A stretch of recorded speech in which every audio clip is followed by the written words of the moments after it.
We take a look into the emotion, the feeling, and the mood side of things when we think about the body and its expression or its way of communicating things. We have lots of different ways to try to promote healing. We have architecture that's built to improve the healing capacity of a person. We have styles of music that are meant to bring about healing in the individual. We have uh, waves of sound that also do the same thing. We have different therapies to promote, again, healing. Why are all these things healing? Why isn't it just, one thing? And this is really because they all create a supportive environment for the body.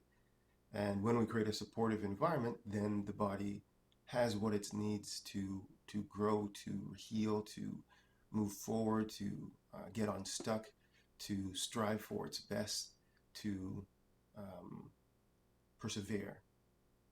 And in all the different research I've done on those different topics of art, of music, of expression, of movement, of psychology, of history, of different time periods, it all comes down to how the environment was supportive to that kind of individual.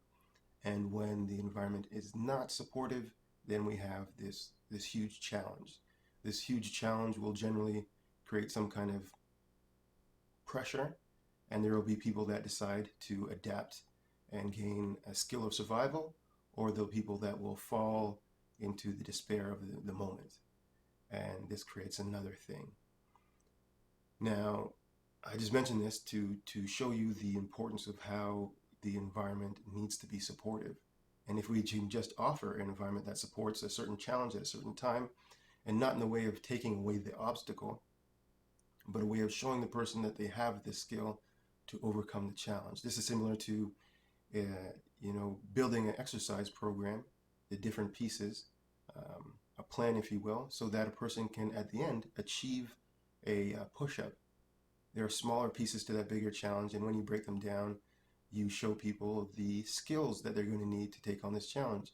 And as they work on these things and they persist and they get frustrated, but they go back to it, and they show that they show a friend that they can do it, and they get empowered by the environment and their support team, and they come back to you and they finally do it. This is what makes it rewarding. This is what makes it a lifetime change. This is what makes that thing valuable. So we can't take that away by doing shortcuts, by making things quick, simple, easy. It has to have the value of challenge. It has to be achieved by the individual. And when we focus on the environment itself, then what we do is we limit the things, taking away from the person's ability to express themselves, and therefore giving them the opportunity to have the energy to take on the task. And after that, all we have to do is show them how to develop the skills, and they will do the rest. And whatever they decide to do with that freeness of energy and that motivation, that inspiration, and that insight and that will and that power is up to them, and we can facilitate them with what is next after that next step, but not take away the experience from them.